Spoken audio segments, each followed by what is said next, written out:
Ақтың құрылысы баба, хромосом.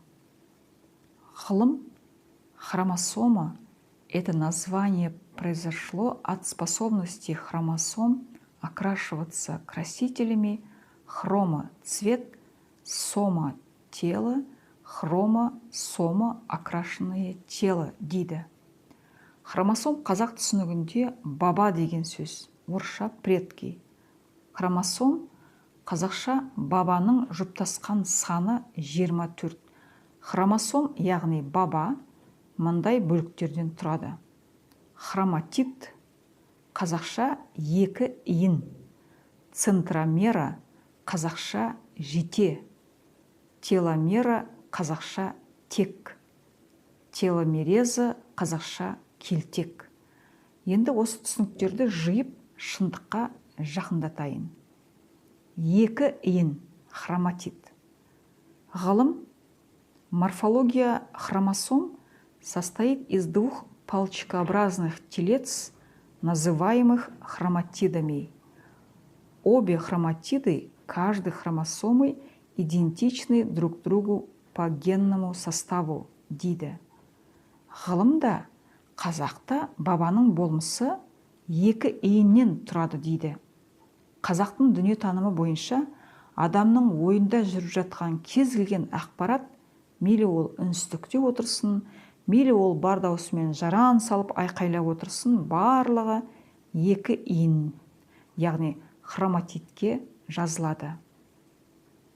Сенің кез келген ісің жер бетінің екінші бетінде жүріп жасасаң да, шыққан ақпарат сенің төрт жұртыңның кез келгенінің екі иініне жазылып, жақсылықпен жасалған іс болса бағы көтеріліп, жамандықпен жасалған іс болса жүрген жерлеріне тікен шығып, тағдырлары төмен қарай құлдырайды. Қазақтың дүниетанымы мен Тәңір діні ілімінің түсінігінде адамның жасаған жақсылығы мен жамандығы екі иінге жазылады деп айтатын дәлелдері адамзат баласының болмысында орны бар, нақты әрі дәл айтылған ақиқат екен. Ізгілікті іс бабаның екі иініне жазылады, тұқым қуалайды. Ұрпағың дана да данышпан болсын десең, істеген ісің өлшем. Далада молалардың басында тұрған балбал тастың бейнесі осы баба, яғни хромосомның бір пұшпағы. Есіңде жүрсін, ол хромосом бабаң. Жете, центромера. Ғылым центромера – первичная перетяжка, очень важная часть хромосомы. ДНК центромеры отличается последовательностью нуклеотидов и специфическими белками. В зависимости от расположения центромеры различают метацентрические, акроцентрические, субметацентрические дейді. Осы ғылыми сөздерді қазақшаласақ, мынадай түсінік шығады.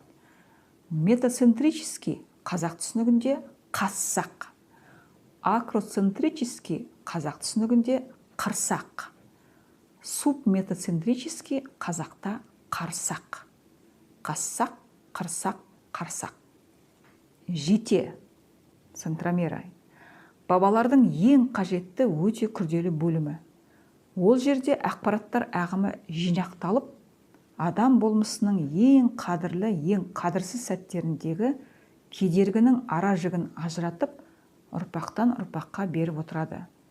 Себебі жетенің гуны ұзынан ұзақ реттеле орналасқан жүздер мен ірден тұрып, ұрпақтан ұрпаққа берілетін ақпараттың тазалығын реттеп қана қоймай, күнделікті тіршілікте адамның жеке басының тағдырын саралайды. Қазақтың жетесіз туған сұмырай деген сөзі сүйектен өтеді. Бұл қарғысты ұрпағыңа естіртпеймін десең, жетеге ие бол, ұлан ту. Кейінгі кезде жетесіз туған деген сөз көбейіп барады. Асылдан туған асылдың ұрпағы емес педік. жетесіз туған дегізбейтін даналық биігіне көтерілейік. Тек, теломера. Ғылым концевые участки хромосом, богатые гетерохроматином, называется теломерами.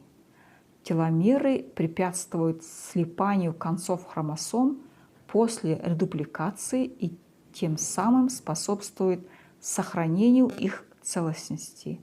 Следовательно, теломеры ответственны за существование хромосом как индивидуальных образований дейді.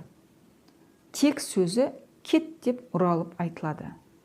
Тек орысша родословный, породистый, ғылымда эпигенетика. Кет орысша уходи. Сонда родословный, породистый, уходи деген сөз шығады. Тек келеді, тек кетеді. Кететін себебі жамандыққа жақынсың, келетін себебі жақсылыққа жақынсың. Тек жайлы ойымыздың ұзын ырғасы осы дәлелді оймен түйінделіп тұр.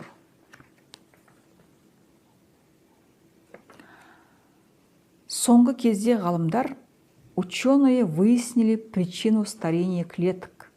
Этому процессу виновен концевой участок генетического материала теломера, которую, подобно наконечнику, завершает хромосомой. При каждом последующем делении клетки укорачивается. После 50-100 делений клеткой теломера изнашивается, и большинство клеток перестает делиться. Спасение – это фермент теломереза. Так как последние научные открытия показывают, что с помощью фермента теломереза человеческие клетки могут делиться бесконечно. Это доказывает, что в принципе вечная жизнь возможна, деп жазып жүр газет беттерінде. Осы жерде ғылыми тұжырымда сәл әбестік кеткенін айту үшін ойымды қазақ дүниетанымының атынан айтайын, айтпасқа болмайды. Біріншіден, адам мәңгілік өмір сүре алмайды, ұзақ өмір сүре алады. Екіншіден, мәңгілік өмір аруаққа берілген, тек қана аруақ өлмейді. Енді тек сөзін талдап, саралап, ақиқатын ашайын. Келтек, теломереза. Келтек сөзі орысша короткий деген сөз. Келтек сөзі кетлек деп те оралып айтылады. Келтек, кел, орысша приходи, тек, орысша родословный, породистый. Кетлек, кет, орысша уходи. Лек, орысша толпами. Сонда приходи, родословный, породистый, уходи, толпами деген сөз шығады. Тектің бірі келіп, бірі кетіп жатқан дүниесі. Келтек адам өмірінің өлшемін дөп басып айқындап тұрған керемет тұжырым. Қазақ дүниетанымында көнеден келе жатқан тек пен келтек сөздерін ешкім болмаған деп айта алмас. Қазақ кемідім деп қайғырма, тек байса, келтек молаяды. Қазақ ешқашан жоқ деп айтпаған, байып тұр деген. Қазақ өркенде, молайт, өмірді шыр айналдыр. Тоқтар Бейсенбинов ақиқат кітабы 60-62 беттердің аралығы.